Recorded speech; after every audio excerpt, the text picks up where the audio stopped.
বন্ধুরা, মৌসুমী কিচেনে আজকে একটা নতুন রেসিপি আপনার সাথে শেয়ার করছি। সেই রেসিপিটার নাম হচ্ছে হেলেঞ্চা ডাঁটা দিয়ে আলু দিয়ে শুক্তো। তার জন্য কি কি লাগছে? আলু কেটে রেখেছি, ডাঁটাগুলো কেটে রেখেছি, হেলেঞ্চার ডাঁটা দেখছেন এটুকু করে। আর লাগছে পোস্ত আর লঙ্কা, হলুদ, লবণ আর সাদা তেল। এই উপকরণ দিয়ে হবে হেলেঞ্চা শুক্তো। এখন আমি আলুগুলো ভালো করে ভেজে নেব।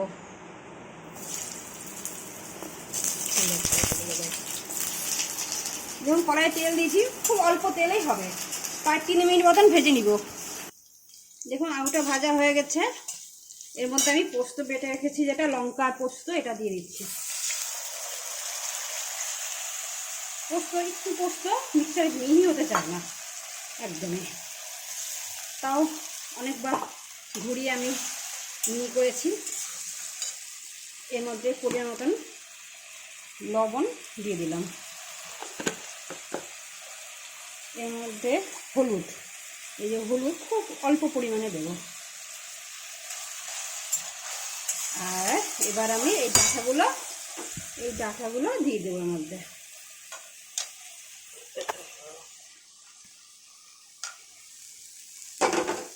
এবার এটা একটু কষে অল্প জল দিয়ে আমি ঢেকে দেবো।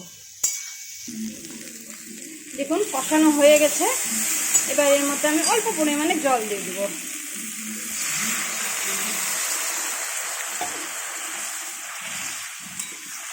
এবার এটা হালকা আছে 3 মিনিটের জন্য ঢেকে দেবো। তারপর আপনাদেরকে দেখাচ্ছি। এবার ঢাকা নামিয়ে দেখবো কত দূর হয়েছে। দেখুন প্রায় আমার শুকিয়েও গেছে, আর একটু শুকিয়ে দেব।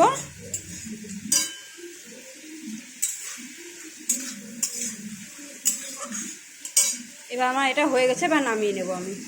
দেখুন হেলেঞ্চার ডাঁটাগুলো শুক্তো রেডি আমার। এইভাবে আপনার বাড়িতে করে খাবেন, খুব টেস্টি হয়, খেয়ে দেখবেন।